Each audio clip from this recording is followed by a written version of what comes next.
नमस्कार दोस्तों, राम राम भाइयों। एलएम स्टडी एंड जॉब पर मैं एमपी आपका स्वागत करता हूं। हमारे चैनल पर आपको लैब असिस्टेंट जियोग्राफी से जिन्होंने अप्लाई किया है उनके संपूर्ण तैयारी इस LM study and job channel के माध्यम से की जाएगी। पहले तो क्या होगा, एनसीईआरटी की जो बुक चलती है 11वीं 12वीं की, तो उस बुक के जो जितने भी चैप्टर है उस चैप्टर वाइज वीडियो बना दिया जाएगा और उस वीडियो की जो पीडीएफ है तो उस वह PDF Telegram channel LM study and job जिसकी लिंक है वो हम डिस्क्रिप्शन में दे देंगे। वहाँ से जाकर ज्वाइन कर सकते हैं और वहाँ से आप पीडीएफ प्राप्त कर सकते हैं। हम भूगोल की संपूर्ण तैयारी इस चैनल के माध्यम से करवाएंगे। पहले तो चैप्टर वाइज अध्ययन करेंगे विस्तार से और आप भी आराम से इस वीडियो को देख लेना और उसके बाद में पीडीएफ पढ़ लेना, जिससे आपका वापस रिवीजन हो जाएगा और तैयारी बहुत अधिक हो जाएगी, मजबूत हो जाएगी। तो अब विलंब न करते हुए आज हम स्टार्ट कर रहे हैं। ये कक्षा 11वीं की पुस्तक का नाम है भौतिक भूगोल के मूल सिद्धांत, जिसका ये फर्स्ट चैप्टर है। चैप्टर का नाम है भूगोल एक विषय के रूप में। जो भूगोल एक विषय के रूप में उसके बारे में अध्ययन करेंगे और भूगोल की कौन कौन सी शाखाएं हैं उसके बारे में भी विस्तार से अध्ययन करेंगे। तो पाठ को शुरू कर देते हैं। आपने माध्यमिक स्तर तक भूगोल का अध्ययन सामाजिक विज्ञान पाठ्यक्रम के एक घटक के रूप में किया है। यानी कक्षा 10वीं तक क्या होता था, भूगोल है वो हम किसी अलग विषय न पढ़कर जो सामाजिक अध्ययन के अंतर ही पढ़ते थे। तो क्वेश्चन आ जाता है कि माध्यमिक स्तर पर भूगोल का अध्ययन किसमें किया जाता था, भूगोल अलग होती थी या किसी के साथ में होती थी। तो भूगोल अलग नहीं होती थी, किसके साथ में होती थी, सामाजिक अध्ययन के साथ में। आप विश्व एवं उसके विभिन्न भागों के भौगोलिक तथ्यों से परिचित हैं। अब आप भूगोल का अध्ययन एक स्वतंत्र विषय के रूप में करेंगे तथा पृथ्वी के भौतिक वातावरण, मानवीय क्रियाओं एवं उनके अंतःक्रियात्मक संबंध के विषय में जानकारी प्राप्त करेंगे। यहाँ आप एक प्रासंगिक प्रश्न पूछ सकते हैं कि हम भूगोल क्यों पढ़ना चाहिए, कि हमें भूगोल है वो क्यों पढ़ना चाहिए। इस क्वेश्चन का आंसर है वो आपके आगे कंटिन्यू बने रहने तक मिल जाएगा। हम धरातल पर रहते हैं, हमारी जीवन हमारे परिस्थान से अनेक रूपों से प्रभावित होता है। हमें निर्वाह के लिए अपने आसपास के संसाधनों पर निर्भर करते हैं। यानी जो हमारे आसपास के संसाधन है उस पर हम क्या होते हैं, निर्भर रहते हैं। आदिम समाज अपने भरण पोषण के लिए प्राकृतिक निर्वाह संसाधनों जैसे पशुओं एवं खाद्य पौधों का पर आश्रित था। समय बीतने के साथ हमने तकनीकों का विकास किया तथा प्राकृतिक संसाधनों यथा भूमि मृदा का उपयोग करते हुए अपना आहार उत्पादन प्रारंभ किया। यानी समय बीतता गया। आदिम जो लोग थे, आदिवासी थे, वो किस पर निर्भर रहते थे, जंगल पर निर्भर रहते थे। जंगल से फल फ्रूट खाते थे और पशुओं का आखेट करके यानी शिकार करके खाते थे, अपना जीवन निर्वाह करते थे। जिस तरह धीरे धीरे मनुष्य विकसित हुआ, उन्होंने अनेक तकनीक खोज ली और तकनीक के माध्यम से अपना जीवन निर्वाह करने लगे और अपने जीवन को अच्छा या सुदृढ़ बनाने लगे। हमने अपने भोजन की आदतों एवं वस्त्रों के मौसम दशाओं के अनुरूप समायोजित किया। ध्यान तो है कि प्राकृतिक संसाधनों आधार तकनीकी विकास, भौतिक वातावरण के साथ अनुकूलन एवं उसका परिष्करण, सामाजिक संगठन तथा सांस्कृतिक विकास में विभिन्नता पाई जाती है। भूगोल के एक छात्र के रूप में आपको धरातल पर विभिन्नता वाले सभी निश्चयों के विषयों में जानने के लिए उत्सुक होना चाहिए। आप विविध प्रकार की भूमि एवं लोगों से परिचित है, फिर भी समय के साथ होने वाले परिवर्तनों को समझने में रुचि रखते होंगे। भूगोल आपको विविधता समझाने तथा समय एवं स्थान के संदर्भ में ऐसी विभिन्नता उत्पन्न करने वाले कारकों की खोज करने की क्षमता प्रदान करता है। इससे आप में मानचित्र में परिवर्तन, गोलक या ग्लोब, जिसको अंग्रेजी में ग्लोब और हिंदी में क्या कहते हैं, गोलक कहते हैं। यानी भूगोल का हम अध्ययन क्यों करते हैं, भूगोल का अध्ययन इसलिए करते हैं कि यहाँ पर किस प्रकार की धरातल है, किस प्रकार लोगों का रहन सहन है, उसका विस्तार से अध्ययन करने के लिए हम भूगोल का अध्ययन करते हैं। उनका समझते हैं कि वो किस प्रकार रहते हैं, किस क्षेत्र में किस प्रकार की भूमि है। अलग अलग क्षेत्रों का अध्ययन करते हैं, मौसमों का अध्ययन करते हैं। गोलक ग्लोब को समझने तथा धरातल का दृश्य ज्ञान की कुशलता विकसित होती है। आधुनिक वैज्ञानिक तकनीक यथा भौगोलिक सूचना तंत्र, संगणक मानचित्र कला के रूप में प्राप्त ज्ञान एवं कुशलता आपको राष्ट्रीय स्तर विकास में योगदान करने की योग्यता से लैस है। अब आप अगला प्रश्न पूछना चाहिए कि भूगोल क्या है, यानी भूगोल है क्या चीज, उसके बारे में आगे बताएंगे। आप जानते हैं कि पृथ्वी हमारा आवास है। यह पृथ्वी पर रहने वाले अन्य छोटे बड़े प्राणियों का भी आवास है। यानी पृथ्वी हमारा आवास होने के साथ साथ जो पृथ्वी पर अन्य प्रकार के छोटे जीव जंतु पाए जाते हैं उनका भी ये आवास है। पृथ्वी की सतह एक रूप नहीं है, इसके भौतिक स्वरूप में विभिन्नता होती है। यहाँ पर्वत, पहाड़ियाँ, घाटियाँ, मैदान, पठार, समुद्र, झील, रेगिस्तान, वन एवं उजाड़ क्षेत्र मिलते हैं। यानी जो पृथ्वी की ये भूमि है, जो भूप्रत है, वो सब जगह समान नहीं है। कहीं पे पठार है, कहीं समुद्र है और कहीं झील है, कहीं रेगिस्तान है। इस प्रकार अलग अलग, कहीं महासागर है, कहीं झीलें हैं और कहीं नदियां हैं, कहीं पहाड़ी है, कहीं पर्वत है, कहीं घाटियां हैं, कहीं मैदान है। इस प्रकार भूमि है वो अलग अलग प्रकार की है, सब जगह समान नहीं है। यहाँ सामाजिक एवं सांस्कृतिक तत्वों में भी भिन्नता पाई जाती है। जो सांस्कृतिक विकास की पूर्ण अवधि में मानव द्वारा सर्जित ग्रामों, नगरों, सड़कों, रेलों, पतनों, बाजारों एवं मानव सहित अन्य कई तत्वों के रूप में विद्यमान है। यानी यहाँ की जो संस्कृति है, जो धरा की भूमि की, वो सभी जगह समान नहीं है। अलग अलग जगह पर अलग अलग प्रकार की सांस्कृतिक छवि हमें देखने को मिलती है। उक्त विभिन्नता में भौतिक, पर्यावरण एवं सांस्कृतिक लक्षणों के मध्य संबंधों को समझने का संकेत निहित होता है। भौतिक पर्यावरण एक मंच प्रस्तुत करता है जिस पर मानव समाजों ने अपने सृजनात्मक क्रियाकलापों का ड्रामा अपनी तकनीकी विकास से प्राप्त उपकरणों द्वारा मंचित किया है। अब आप पहले पूछे गए प्रश्न भूगोल क्या है का उत्तर देने का सक्षम प्रयास कर सकते हैं। अत्यंत सरल शब्दों में यह कहा जा सकता है कि भूगोल पृथ्वी का वर्णन है। यानी छोटे रूप में क्या कह सकते हैं, वैसे तो भूगोल क्या है इसका तो उत्तर बड़ा विस्तृत है, मगर छोटे सरल शब्दों में, अत्यंत सरल शब्दों में कह सकते हैं कि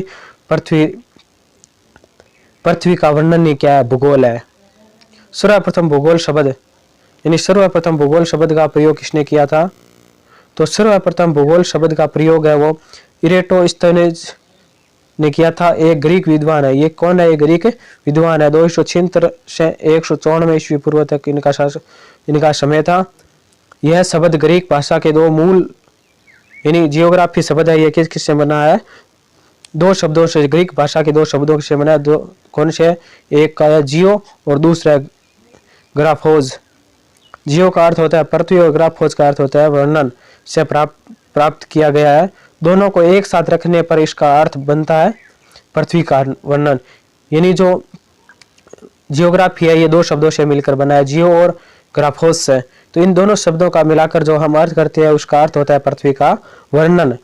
पृथ्वी को सर्वदा मानव के आवास के रूप में देखा गया है और इस दृष्टि से विद्वान भूगोल को वो मानव के निवास के रूप में पृथ्वी का वर्णन परिभाषित करते हैं। आप इस तथ्य से तो परिचित ही है कि यथार्थता बहुआयामी होती है तथा पृथ्वी की बहुआयामी है। पृथ्वी भी क्या है? बहुआयामी है। इसलिए अनेक प्राकृतिक विज्ञान जैसे भौमिक, मृदा विज्ञान, समुद्र विज्ञान, वनस्पति शास्त्र, जीव विज्ञान, मौसम विज्ञान, अन्य सह विज्ञान, सामाजिक विज्ञान के अनेक सहयोगी विषय है जैसे अर्थशास्त्र, इतिहास, समाजशास्त्र, राजनीति विज्ञान, नर विज्ञान इत्यादि धरातल की वास्तविकता के विभिन्न पक्षों का अध्ययन करते हैं। भूगोल अन्य विज्ञानों से विषय वस्तु तथा विधि तंत्र में भिन्न है, परंतु साथ ही अन्य विषयों से इनका निकट का संबंध है। भूगोल सभी प्राकृतिक तथा सामाजिक विषयों से सूचना आधार प्राप्त कर उसका संश्लेषण करता है।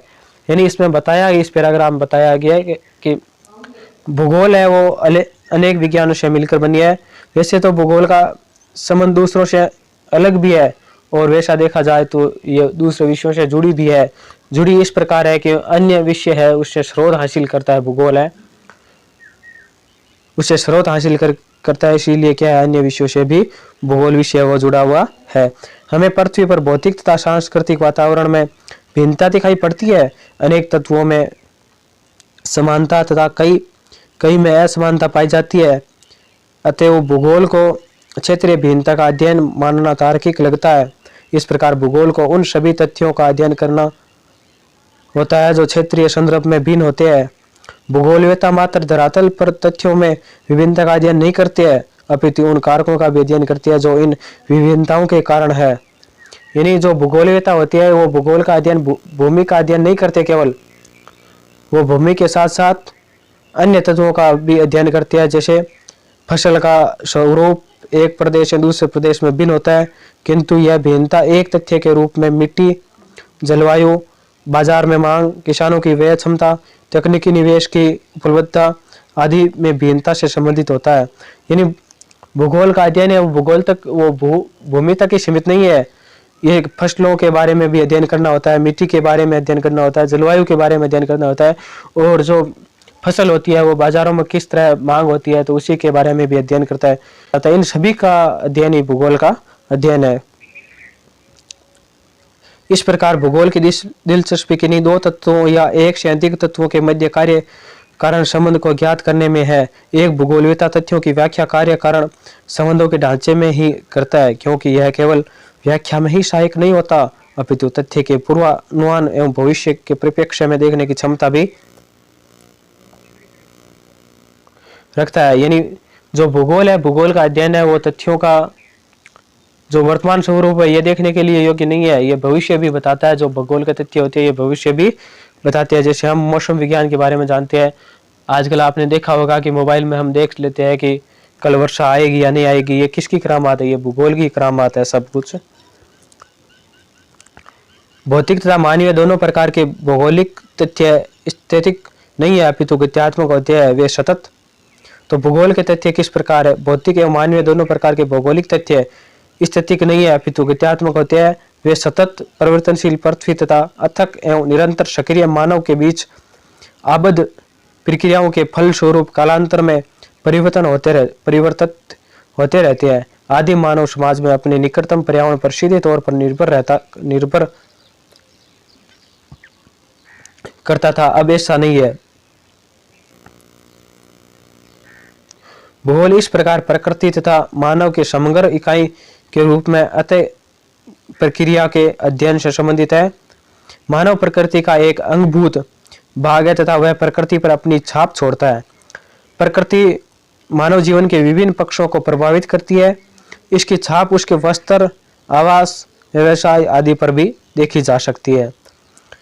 यानी प्रकृति है वो छाप मनुष्य पर छाप छोड़ती है। वो छाप किस प्रकार छोड़ती है? मनुष्य के आवास पर छोड़ती है, यानी मनुष्य किस प्रकार रहता है, क्या व्यवसाय करता है और क्या वस्त्र पहनता है, ये प्रकृति है वो मनुष्य पर छाप छोड़ती है। मानव ने प्रकृति के साथ समझौता, अनुकूलन अथवा अपरिवर्तन के माध्यम से किया है। जैसा कि आप जानते हैं कि वर्तमान समाज आदिम समाज की अवस्था पार कर चुका है।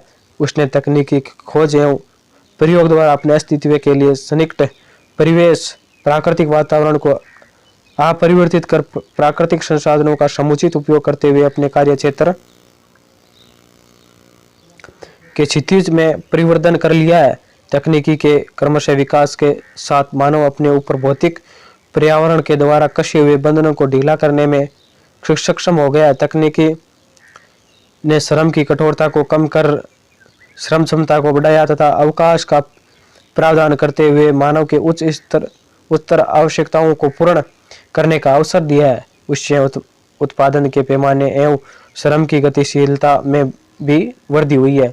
यानी भूगोल ने क्या किया है कि भूगोल ने यह विकास किया है कि श्रम में भी आसानी कर दिया है। यानी पहले काम हाथों से किया जाता था, वो काम आज किसने किया जाता है? मशीनों से किया जाता है। तो इसमें भी भूगोल का बहुत अच्छा अहम योगदान है। भौतिक वातावरण एवं मानव के अन्योन्य क्रिया को एक कवि द्वारा संक्षेप में मानव एवं ईश्वर के बीच निम्न वार्तालाप के माध्यम से व्यक्त किया है।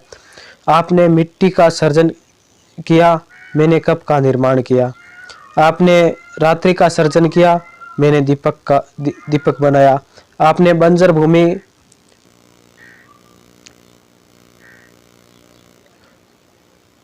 आपने मिट्टी का सर्जन किया, मैंने कप का निर्माण किया। आपने रात्रि का सर्जन किया, मैंने दीपक बनाया। आपने बंजर भूमि, पहाड़ी भूभाग एवं मरुस्थलों का सर्जन किया, मैंने फूलों के क्यारे तथा बाग बगीचे बनाए। यानी एक व्यक्ति है वो काल्पनिक तौर पर भगवान से वार्तालाप करता है या बातचीत करता है और भगवान से कहता है कि भगवान, आपने तो मिट्टी का सृजन किया था, मिट्टी का निर्माण किया था और मैंने उस मिट्टी से क्या बना दिया, कप बना दिया। और आपने रात्रि का निर्माण किया था, रात्रि का सर्जन किया था, तो मैंने रात्रि को दूर करने के लिए दीपक का निर्माण कर दिया। इस प्रकार यह व्यक्ति है वो भगवान से वार्तालाप करता है। प्राकृतिक संसाधनों का प्रयोग करते हुए मानव अपने सृजनात्मक योगदान का दावा करता है। तकनीकी की सहायता से मानव आवश्यकता की अवस्था से स्वतंत्रता की ओर अग्रसर हुआ है। उसने सर्वत्र अपनी छाप छोड़ी है तथा प्रकृति के सहयोग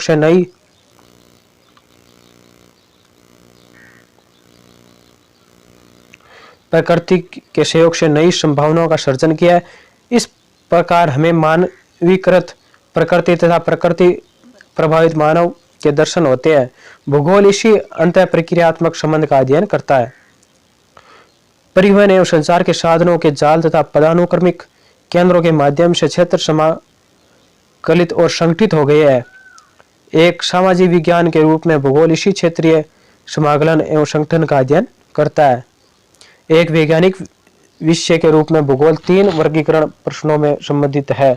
यानी भूगोल है वो एक वैज्ञानिक विषय से किस प्रकार संबंधित है, तो ये 3 बिंदुओं के 3 प्रश्नों के माध्यम से इन्होंने समझाया है।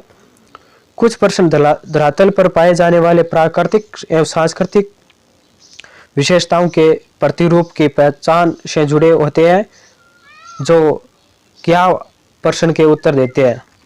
यानी जो कुछ प्रश्न होते हैं वो क्या के उत्तर देते हैं, और कुछ प्रश्न पृथ्वी पर भौतिक सांस्कृतिक तत्वों के वितरण से संबंधित होते हैं, जो कहाँ प्रश्न से संबंध होते हैं। सब मिलाकर उक्त दोनों प्रश्नों में प्राकृतिक एवं सांस्कृतिक तत्वों के वितरण एवं स्थिति को ध्यान में रखा गया है। इन प्रश्नों से कौन से तत्व कहाँ स्थित है से संबंधित सूचीबद्ध सूचनाएं प्राप्त होती है। औपनिवेशिक काल से ही यह उपागम बहुत प्रचलित रहा है। इन 2 प्रश्नों के तीसरे प्रश्न से जुड़ने तक भूगोल एक वैज्ञानिक विषय नहीं बन सकता। यानी ये 2 विषय है, क्या और कहाँ, ये दोनों ये तीसरे विषय से जुड़ेंगे तभी क्या है भूगोल है वो एक वैज्ञानिक विषय बन जाएगा। यह तृतीय प्रश्न संख्या अथवा यह तृतीय प्रश्न व्याख्या अथवा तथ्यों के मध्य कार्य कारण संबंध से जुड़ा हुआ है। भूगोल का यह पक्ष क्यों प्रश्नों से जुड़ा हुआ है। एक विषय के रूप में भूगोल को करोड़ क्षेत्र से संबंधित होता है तथा स्थानिक विशेषताओं एवं गुणों का विवेचन करता है। यह क्षेत्र में तथ्यों के वितरण, स्थिति एवं विकेंद्रीकरण के प्रतिरूप का अध्ययन करता है तथा इन प्रतिरूपों की व्याख्या करते हुए उनका स्पष्टीकरण देता है। यह मानव तथा उसके भौतिक वातावरण के मध्य गत्यात्मक अंतःक्रिया से उपजे तथ्यों के बीच साहचर्य एवं अंतर संबंध का विश्लेषण करता है। यानी भूगोल एक विषय के रूप में, यानी भूगोल क्या करता है कि मानव एवं उनके बीच में जो भौतिक वातावरण होता है, पर्यावरण होता है, उसके बीच जो संबंध होते हैं और उसके बीच जो साहचर्य होती है, गत्यात्मक अंतःक्रिया होती है, उन सभी के बारे में अध्ययन या विश्लेषण करता है जो भूगोल करता है।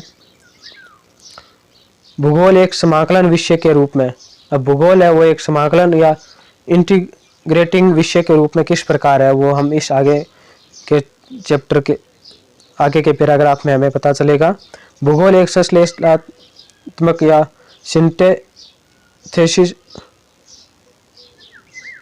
सिंथेसिस विषय है जो क्षेत्रीय संश्लेषण का प्रयास करता है तथा इतिहासकालिक संश्लेषण का प्रयास करता है।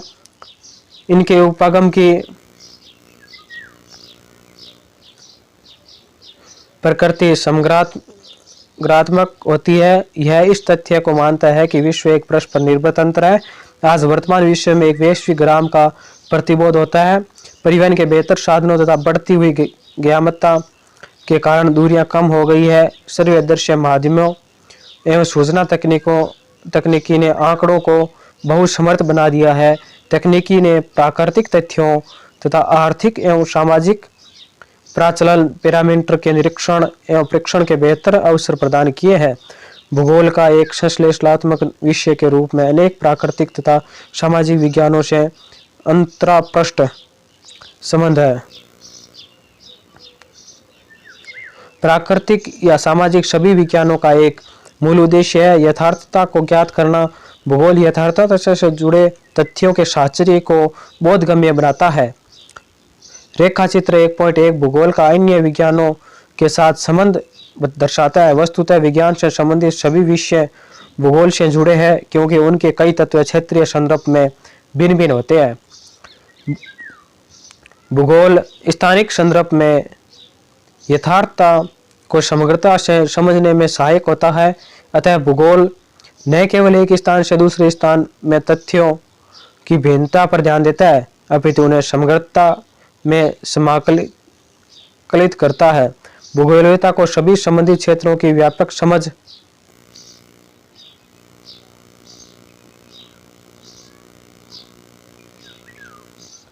रखने की आवश्यकता होती है। यानी जो भूगोलवेत्ता होते हैं उन्हें क्या होता है कि भूगोल से संबंधित जो सभी क्षेत्र है उनसे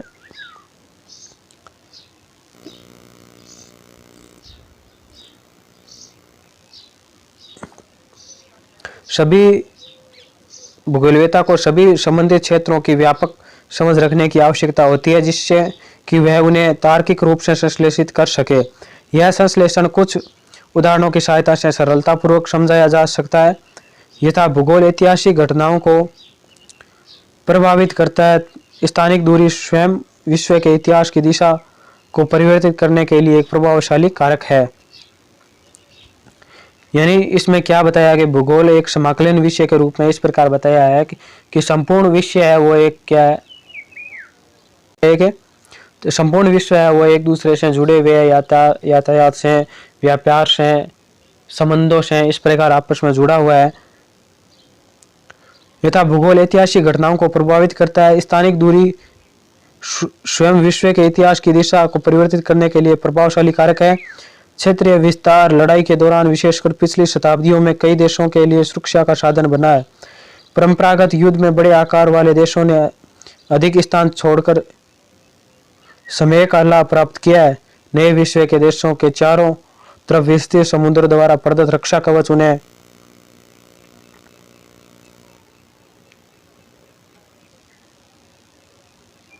नए विश्व के देशों के चारों तरफ विस्तृत समुद्र द्वारा प्रदत्त रक्षा कवच उन्हें उनकी मिट्टी पर युद्ध होने से बचाता रहा है। यदि हम विश्व की प्रमुख ऐतिहासिक घटनाओं की विवेचना करें तो उसमें से प्रत्येक की भौगोलिक व्याख्या की जा सकती है। यानी कि आप ये जो भूगोल एक समाकलन विषय के रूप में इसको क्यों अध्ययन किया जाता है कि आपने देखा होगा कि जिस भी देश कंट्री की सीमा वो समुद्र से घिरी हुई है उस देश का विकास है वो बहुत तेजी से हुआ है। तेजी से इस प्रकार हुआ है कि जैसे इंडिया का ही मान लो भारत का, तो भारत में क्या है, भारत की जो नीचे की दक्षिण की सीमा है वो समुद्र से घिरी हुई है या श्रीलंका से जुड़ी हुई है। जो उत्तर की सीमा है वो उत्तर पश्चिम की सीमा पाकिस्तान से जुड़ी हुई। जो देश समुद्र से घिरा हुआ होता है वो बहुत ही विकसित होता है, या फिर ऐसा देख लिया जाए कि उनका जो विकास की दर है वो तेज होती है। विकास की दर तेज इसलिए होती है क्योंकि उसका धन है वो खर्च सैन्य मामलों पर कम होकर अपने देश के विकास के लिए खर्च होता है। भारत में क्या है, भारत के जो उत्तर पश्चिम की सीमा है वो पाकिस्तान से लगी हुई है और उत्तर की सीमा में चीन, नेपाल, भूटान ये देश है। तो भारत और पाकिस्तान के मध्य हमेशा तनाव की स्थिति बनी रहती है। तो इसलिए क्या होता है कि जो सैन्य पर बजट है वो ज़्यादा हो जाता है। इसलिए देश का विकास में ये जो बजट है वे देश के विकास के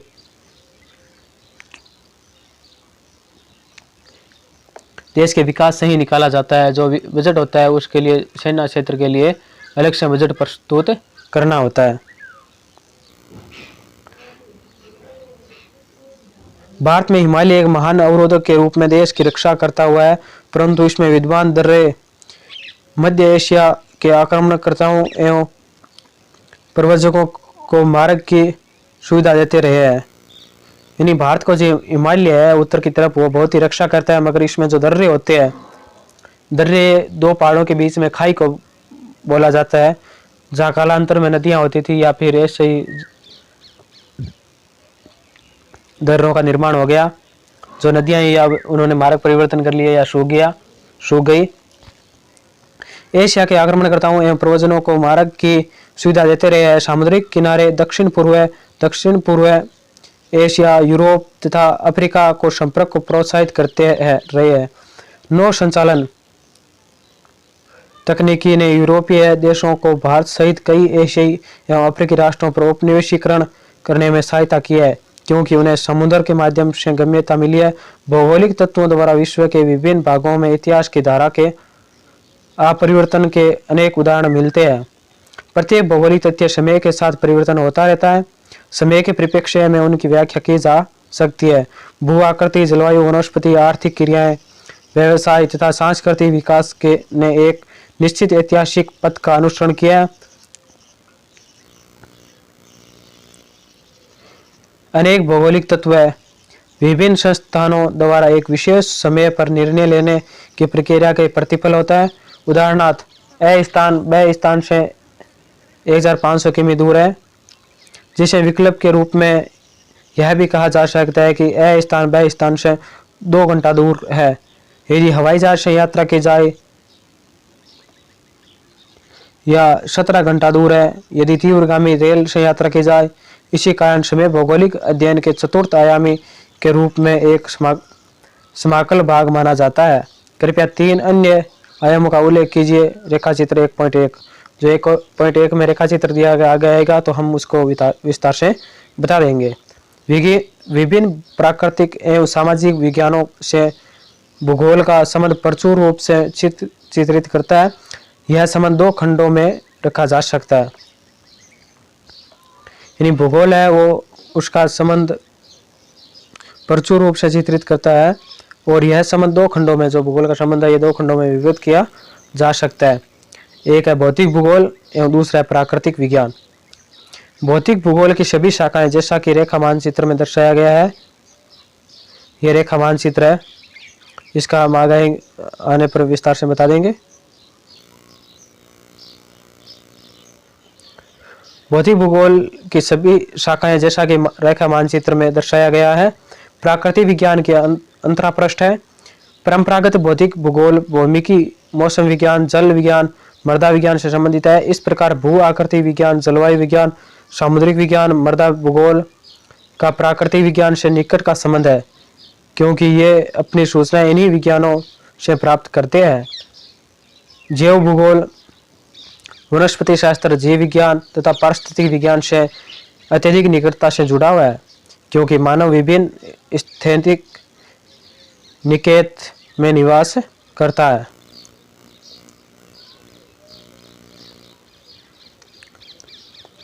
एक भूगोलवेत्ता को गणित एवं कला, विशेषतः मानचित्र रेखांकन में निपुण होना चाहिए। भूगोल खगोलीय स्थितियों के अध्ययन से भी जुड़ा हुआ है, जो अक्षांश एवं देशांतर का विवरण प्रस्तुत करता है।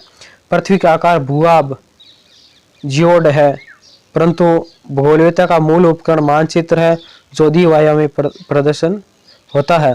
भूआब को द्विआयामी में परिवर्तन करने का समाधान लेखा चित्रीय या गणितीय रीति से निर्मित प्रक्षेपण द्वारा प्राप्त हो सकता है। रेखात्मक एवं परिमाणात्मक तकनीक में गणित, सांख्यिकी एवं अर्थमिति में प्रवीणता की आवश्यकता होती है। मानचित्र कलात्मक कल्पना द्वारा तैयार किए जाते हैं। खाका, मानस, मानचित्र एवं मानचित्र कला हेतु कला में निपुणता आवश्यक है। यानी इसमें क्या बताया गया है कि इसमें बताया गया है कि भूगोल एक विषय नहीं होकर सभी विषयों का समागम है। यानी भूगोल से अन्य विषय जुड़े हुए हैं, जैसे इतिहास है, रेखागणित है, अर्थशास्त्र, ये सभी भूगोल से जुड़े हुए हैं। रेखा चित्र में प्रदर्शित प्रत्येक भूगोल एवं सामाजिक विज्ञान। अब हम बात करेंगे कि भूगोल है वो सामाजिक विज्ञान से किस प्रकार संबंधित है। भूगोल में प्रदर्शित प्रत्येक सामाजिक विज्ञान का भूगोल की एक शाखा से अंतरपृष्ठा संबंध है। भूगोल और इतिहास में अंतर संबंध का विवरण पहले ही दिया जा चुका है। यानी भूगोल और इतिहास में किस प्रकार संबंध है, तो हम पहले इस पाठ में चर्चा ये आई थी कि मुगल थे, आक्रमणकारी थे, फ्रांस, ये जो भी थे, तुर्क थे, वो किस ओर से आक्रमण किए थे। जैसे हिमालय तो उनका अवरोध का काम कर रहा था, मगर हिमालयों के बीच में जो दर्रे थे वो उनको आने में बहुत सहायता करते थे या फिर उसी दर्रों के माध्यम से आते थे। तो इस प्रकार क्या है, भूगोल का संबंध किससे है? इतिहास से भी संबंध है। प्रत्येक विषय का एक दर्शन होता है जो उस विषय के मूल आधार होता है। दर्शन किसी विषय को जड़ प्रदान कर उसके क्रमशः विकास प्रक्रिया में स्पष्ट ऐतिहासिक भूमिका प्रस्तुत करता है। इस प्रकार भौगोलिक चिंतन का इतिहास भूगोल की मात्र शाखा के रूप में सर्वत्र पाठ्यक्रम में सम्मिलित किया गया है।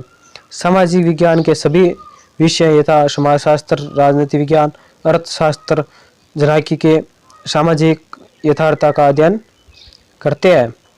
भूगोल की सभी शाखाएं सामाजिक भूगोल, राजनीतिक भूगोल, आर्थिक भूगोल, जनसंख्या भूगोल, अधिवास भूगोल आदि विषयों से घनिष्ठता से जुड़े हुए हैं। आपके जो एग्जाम होगा उसमें क्वेश्चन आ जाएगा कि भूगोल के निम्न में से शाखाएं कौन सी नहीं है। इसमें से ये सामाजिक भूगोल, राजनीतिक भूगोल, आर्थिक भूगोल दे देगा और एक दूसरा दे देगा। तो आपको ध्यान रखना है।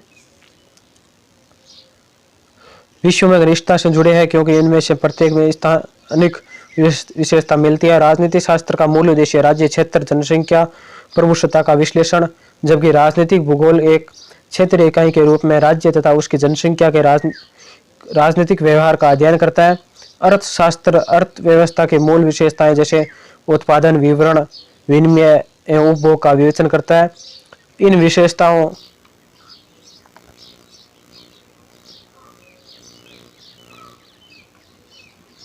विशेषताओं में से प्रत्येक का स्थानिक पक्ष होता है, अतः वहां आर्थिक भूगोल की भूमिका आती है जो उत्पादन, विनिमय, वितरण तथा उपभोग के स्थानिक पक्ष का अध्ययन करता है। इसी प्रकार जनसंख्या भूगोल जनसांख्यिकी से निकटता से जुड़ा हुआ है।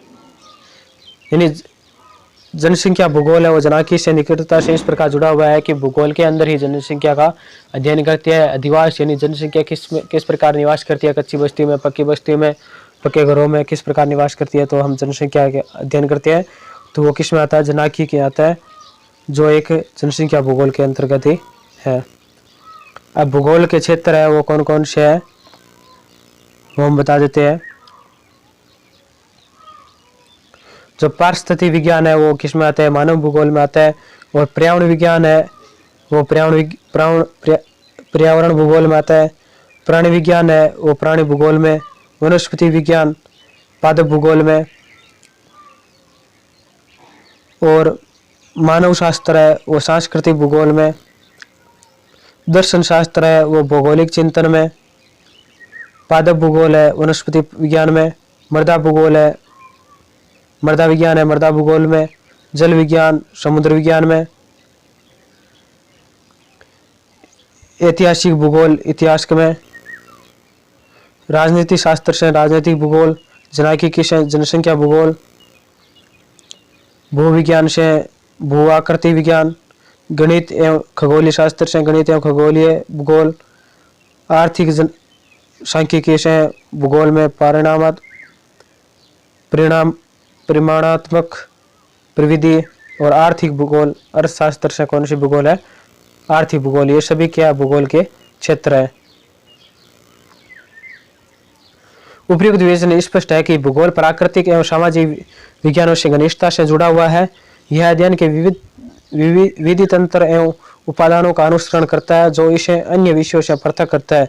इसका अन्य विषयों से प्रासरणीय संबंध होता है, जबकि अन्य सभी विषयों का अपना क्षेत्र, अपने निजी विषय क्षेत्र होता है। भूगोल व्यष्टिपरक सूचनाओं के बहाव का अवरोध नहीं करता, जैसा कि शरीर के सभी कोशिकाओं की एक झिल्ली द्वारा पृथक पहचानती है, परंतु रक्त का बहाव अवरुद्ध नहीं होता। भूगोलवेत्ता सहयोगी विषयों से प्राप्त सूचनाओं एवं आंकड़ों का प्रयोग करते हुए क्षेत्र के परिप्रेक्ष्य में उसका संश्लेषण करता है। यानी जो भूगोलवेत्ता होता है वो अन्य विषयों का सहारा लेकर क्या करता है? भूगोल के विषय का निर्माण करता है।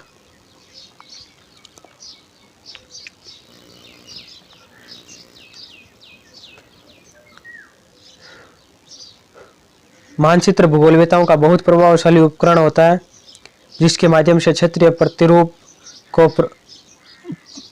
प्रकाश में लाने के लिए सारणीबद्ध आंकड़ोदृश्य रूप में परिवर्तन किया जाता है। भूगोल की शाखाएं।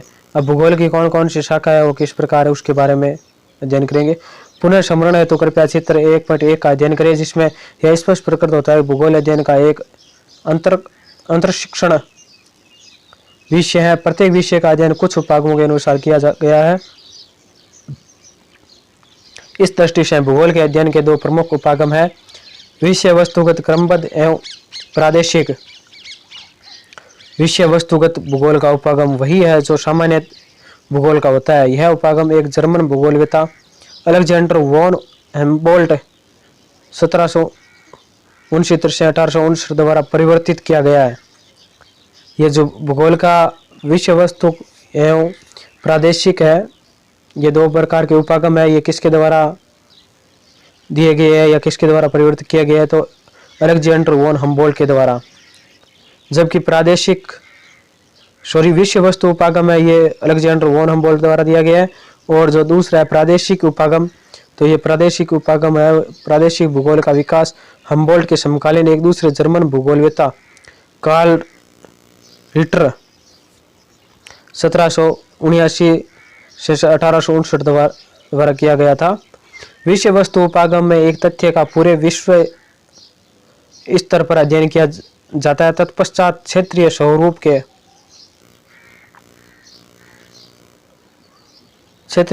के वर्गीकृत प्रकारों की पहचान की जाती है। उदाहरणार्थ, यदि कोई प्राकृतिक वनस्पति के अध्ययन में रुचि रखता है तो सर्वप्रथम विश्व स्तर पर उसका अध्ययन किया जाएगा। फिर प्रकारात्मक वर्गीकरण जैसे विषुवत रेखीय सदाबहार वन, नरम लकड़ी वाले कोणधारी वन एवं अथवा मानसूनी वन इत्यादि की पहचान, उनका विवेचन तथा सीमांकन करना होगा। प्रादेशिक उपागम में विश्व को विभिन्न पदानुक्रमित स्तरों के प्रदेशों में विभक्त किया जाता है और फिर एक विशेष प्रदेश में सभी भौगोलिक तथ्यों का अध्ययन किया जाता है। यानी क्या बताया गया है कि अगर किसी को वनस्पति के बारे में अध्ययन करना है तो पहले उसको पूरे विश्व का अध्ययन करना पड़ेगा, फिर प्राकृतिक वनस्पति का अध्ययन करना है तो विश्व स्तर पर उसका अध्ययन करना होगा।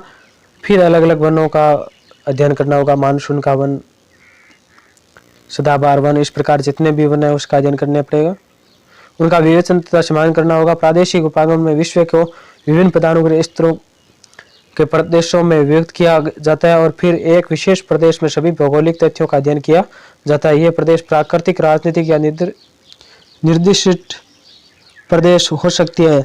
एक प्रदेश के तथ्यों का अध्ययन समग्रता से विविधता में एकता की खोज करते हुए किया जाता है।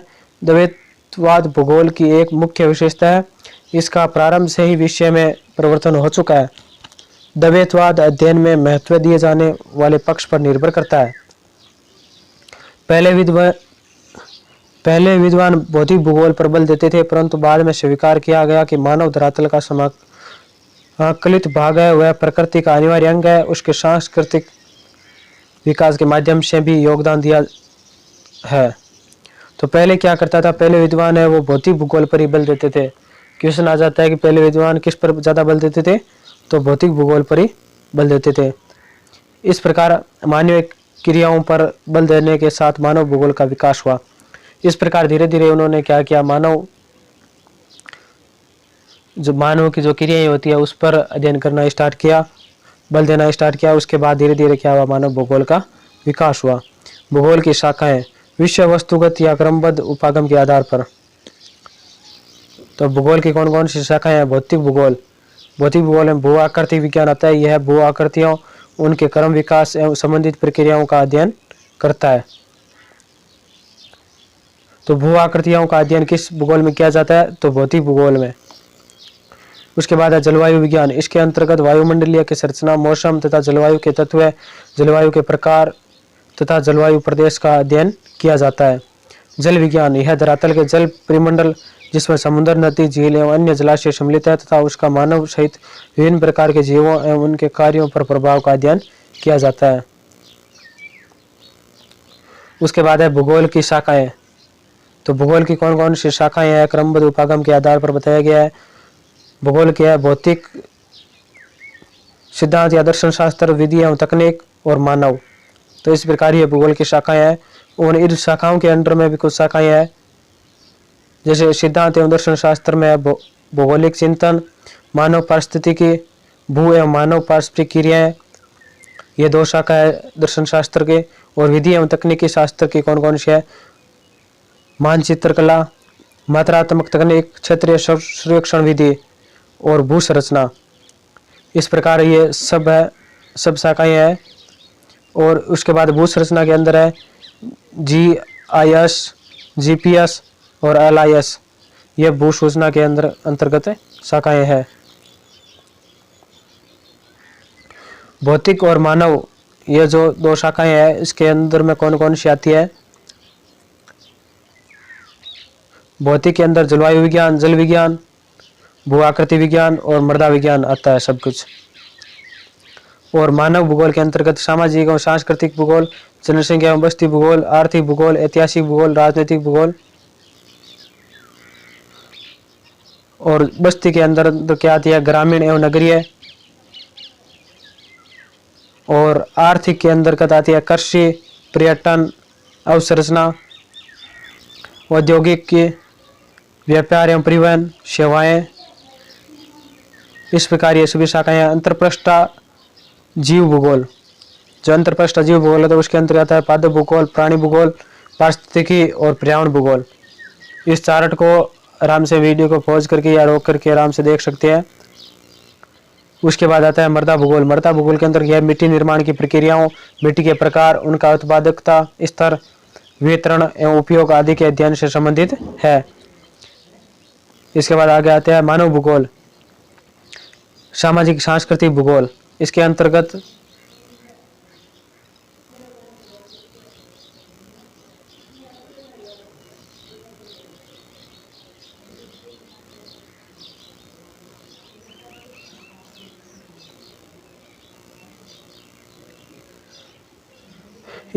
समाज एवं इसके स्थानिक, प्रादेशिक, इत्यात्मक एवं समाज के योगदान से निर्मित सांस्कृतिक तत्वों का अध्ययन होता है। जनसंख्या एवं अधिवास भूगोल। जनसंख्या एवं अधिवास भूगोल में क्या है? यह ग्रामीण तथा नगरीय क्षेत्रों में जनसंख्या वृद्धि, उसका वितरण, घनत्व, लिंगानुपात, प्रवास एवं व्यवसायिक संरचना आदि का अध्ययन करता है। जबकि अधिवास भूगोल में ग्रामीण तथा नगरीय अधिवासों के वितरण, प्रारूप तथा अन्य विशेषताओं का अध्ययन किया जाता है।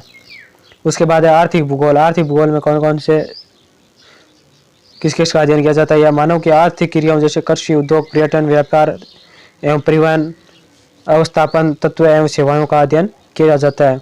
इन सब का अध्ययन किसके अंतर्गत किया जाता है? आर्थिक भूगोल। उसके बाद ऐतिहासिक भूगोल। ऐतिहासिक भूगोल के अंतर्गत यह उन ऐतिहासिक प्रक्रियाओं का अध्ययन करता है जो क्षेत्र को संगठित करती है। प्रत्येक प्रदेश वर्तमान स्थिति में आने के पूर्व ऐतिहासिक अनुभवों से गुजरता है। भौगोलिक तत्वों में भी सामयिक परिवर्तन होते रहते हैं और इसी की व्याख्या ऐतिहासिक भूगोल का ध्येय है। राजनीतिक भूगोल, यह क्षेत्र को राजनीतिक घटनाओं की दृष्टि से देखता है एवं सीमाओं, निकटस्थ पड़ोसी इकाइयों के मध्य भूविन्यासिक संबंध, निर्वाचन क्षेत्र का परिसीमन एवं चुनाव परिदृश्य का विश्लेषण करता है। साथ ही जनसंख्या के राजनीतिक व्यवहार के समझने के लिए सैद्धांतिक रूपरेखा विकसित करता है। तो चुनाव से संबंधित परिदृश्य करने के लिए किस भूगोल के शाखा के अंतर्गत अध्ययन किया जाता है? तो राजनीतिक भूगोल के अंतर्गत इसका अध्ययन किया जाता है। उसके बाद है जीव भूगोल। जीव भूगोल में है भौतिक भूगोल एवं मानव भूगोल के अंतरप्रष्ठा के फलस्वरूप जीव भूगोल का अभ्युदय हुआ है। इसके अंतर्गत विभिन्न शाखाएं आती है। जीव भूगोल, तो जीव भूगोल के अंतर्गत आते हैं इसमें पशुओं एवं उनके निवास क्षेत्र के स्थानिक स्वरूप एवं भौगोलिक विशेषताओं का अध्ययन होता है। वनस्पति भूगोल, यह प्राकृतिक वनस्पति एवं उसके निवास क्षेत्र में स्थानिक प्रारूप का अध्ययन करता है। पारिस्थितिक विज्ञान, इसमें प्रजातियों के निवास स्थिति क्षेत्र का वैज्ञानिक अध्ययन किया जाता है। पर्यावरण भूगोल, पर्यावरण भूगोल में क्या होता है? संपूर्ण विश्व में पर्यावरणीय प्रतिबोधन के फलस्वरूप पर्यावरणीय समस्याओं जैसे भूमि ह्रास, प्रदूषण, संरक्षण की चिंता आदि का अनुभव किया जाता है। इसके अध्ययन हेतु इस शाखा का विकास हुआ है। यानी सब अलग अलग भूगोल की जो शाखाएं हैं उसके अंदर अलग अलग बिंदु दिए हुए हैं कि यानी किसका अध्ययन वो किस में करेंगे। जैसे प्राकृतिक वनस्पति है तो उसका अध्ययन है वनस्पति भूगोल में किया जाएगा, और प्रजातियों का अध्ययन है पारिस्थितिक विज्ञान में किया जाता है, और प्रदूषण का अध्ययन है वो पर्यावरणीय भूगोल में किया जाएगा। उसके बाद है प्रादेशिक उपागम पर आधारित भूगोल की शाखाएं। जो प्रादेशिक उपागम है उस पर भूगोल की किस प्रकार कौन कौन सी शाखाएं हैं। वृहद मध्यम लघु स्तरीय प्रादेशिक क्षेत्रीय अध्ययन तथा शहर एवं नगर नियोजन सहित प्रादेशिक नियोजन, प्रादेशिक विकास, प्रादेशिक विवेचना विश्लेषण। दो ऐसे पक्ष है जो सभी विषयों के लिए उभयनिष्ठ या सर्वनिष्ठ है। ये है जो दो विषय है वो सभी के लिए है। कौन कौन से? एक तो दर्शन, एक है विधि तंत्र एवं तकनीकी। ये दो विषय है, ये सभी के लिए उपयोगी है। दर्शन में है भौगोलिक चिंतन, भूमि एवं मानव अंतःक्रिया, मानव परिस्थितिकी।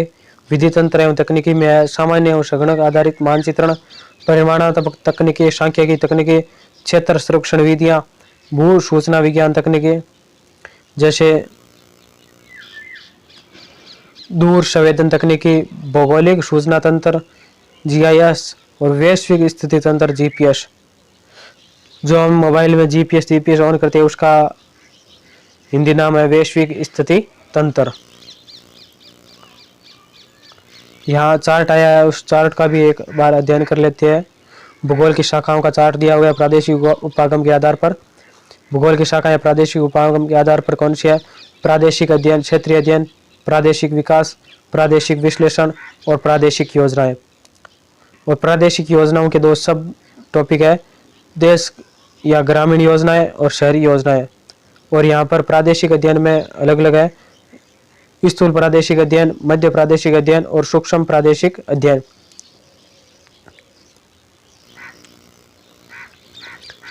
उसके आगे है उपयुक्त वर्गीकरण भूगोल की शाखाओं की एक विस्तृत रूपरेखा प्रस्तुत करता है।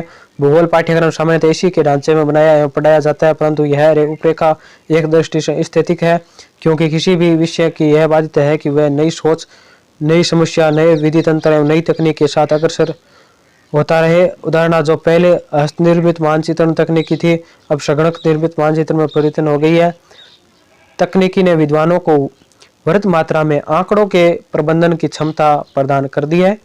इंटरनेट व्यापक सूचनाएं देता है, इस प्रकार विश्लेषण क्षमता में अपार वृद्धि हुई है।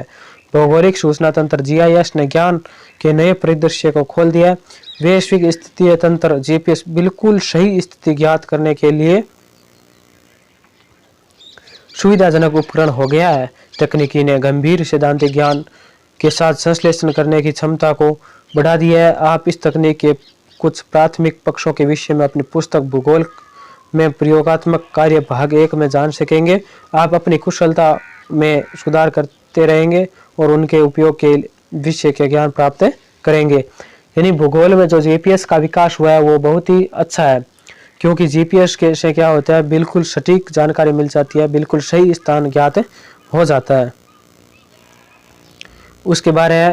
उसके बाद है भौतिक भूगोल एवं इसका महत्व है। यानी भौतिक भूगोल और इसका क्या महत्व है। पुस्तक शीर्षक और विषय सूची इसके विषय क्षेत्र को प्रतिबंधित करती है। यहाँ भूगोल की इस शाखा के महत्व को बताना युक्ति संगत होगा। भौतिक भूगोल में भूमंडल, भूआकृतिक प्रवाह, उच्चावच, वायुमंडल, इसकी बनावट, संरचना, तत्व, मौसम अथवा जलवायु, तापक्रम, वायुदाब, वायु वर्षा, जलवायु के प्रकार इत्यादि, जलमंडल, समुद्र, सागर, झीलें तथा जल परिमंडल से संबंध तत्व जैसे जैवमंडल, जीव के स्वरूप, मानव तथा वृहद जीव एवं इनके पोषक प्रक्रम जैसे खाद्य श्रृंखला, पारिस्थितिक प्रचलन एवं पारिस्थितिक संतुलन का अध्ययन सम्मिलित होता है। मीट या मृदा निर्माण प्रक्रिया के माध्यम से निर्मित होती है तथा ये मूल चट्टान, जलवायु, जैविक प्रक्रिया एवं कालावधि पर निर्भर करती है। कालावधि मिट्टी को परिपक्वता प्रदान करती है, परंतु मृदा पार्श्विक के विकास में सहायक होती है। मानव के लिए प्रत्येक तत्व महत्वपूर्ण है, भू आकृतिक आधार पर प्रस्तुत करती है जिस पर मानव क्रियाएं संपन्न होती है। मैदान का प्रयोग कृषि कार्य के लिए किया जाता है, जबकि पठारों पर वन तथा खनिज क्षमता विकसित की जाती है, परंतु चारागाहों, वनों, पर्यटन स्थलों के आधार पर तथा निम्न क्षेत्रों को जल प्रदान करने वाली नदियों के स्रोत होते हैं। जलवायु हमारे घरों के प्रकार, वस्त्र, भोजन को प्रभावित करती है। यानी इसमें क्या बताया गया है कि भौतिक भूगोल है वो सब जगह उपयोगी है। यानी जो मैदान होते हैं उस वहाँ पर कृषि की जाती है, और पठार होते हैं वहाँ से खनिज प्राप्त किया जाते हैं।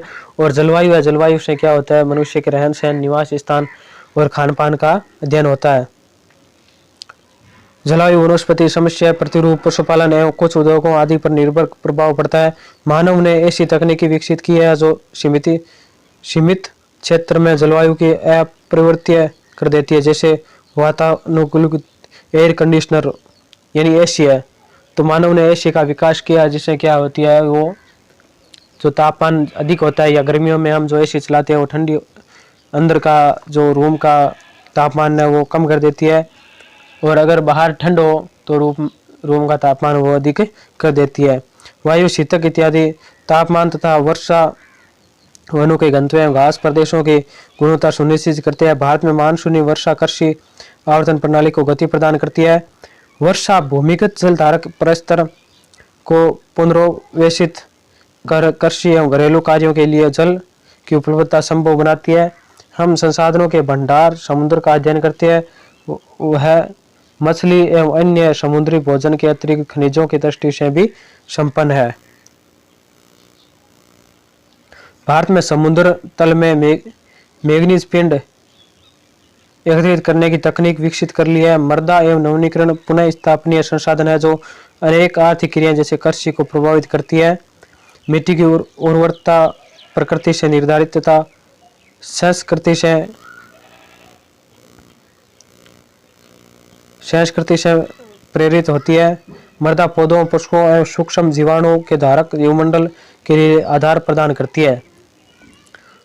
भौतिक भूगोल प्राकृतिक संसाधनों के मूल्यांकन एवं प्रबंधन से संबंधित विषय के रूप में विकसित हो रहा है। इस उद्देश्य की पूर्ति हेतु भौतिक पर्यावरण मानव के मध्य संबंधों को समझना आवश्यक है। भौतिक पर्यावरण संसाधन प्रदान करता है एवं मानव एवं संसाधनों का उपयोग करते हुए अपना आर्थिक एवं सांस्कृतिक विकास सुनिश्चित करता है। तकनीकी की सहायता से संसाधनों के बढ़ते उपयोग ने विश्व के पारिस्थितिकी असंतुलन उत्पन्न कर दिया है। अतएव सतत विकास के लिए भौतिक वातावरण का ज्ञान नितांत आवश्यक है, जो भौतिक भूगोल के महत्व को रेखांकित करता है। यानी मानव के सतत विकास के लिए या प्राणियों के सतत विकास के लिए क्या है, भौतिक भूगोल का अध्ययन या भौतिक भूगोल का जानकारी बहुत ही आवश्यक है। भूगोल क्या है? भूगोल का उद्देश्य धरातल की प्रादेशिक क्षेत्रीय भिन्नता का वर्णन एवं व्याख्या करना है। यह भूगोल की परिभाषा किसकी? रिचर्ड हॉर्टशॉर्न की है। क्वेश्चन आ जाएगा, ये परिभाषा दे देगा और नीचे चार ऑप्शन, चार भूगोलविदों के नाम दे देगा कि यह परिभाषा किसकी है। तो यह भी परिभाषा आपको याद करनी है। भूगोल धरातल के विभिन्न भागों में कारणात्मक रूप से संबंधित तथ्यों में भिन्नता का अध्ययन करता है। अल्फ्रेड हेटनर की यह परिभाषा है। यह जो परिभाषा होती है इस प्रकार बॉक्स में दी हुई, ये सेम टू सेम है, वो पेपर में आने की संभावना ज़्यादा रहती है।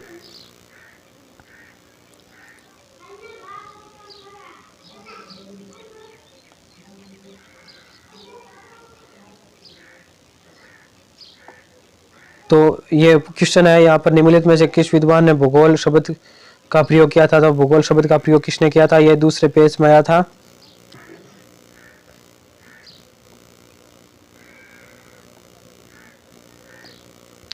इरेटोस्थेनीज ने।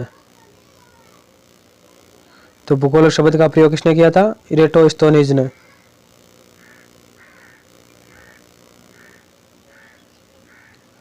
तीन नंबर ऑप्शन है वो सही जो है। निम्नलिखित में से किस लक्षण का भौतिक लक्षण कहा जा सकता है?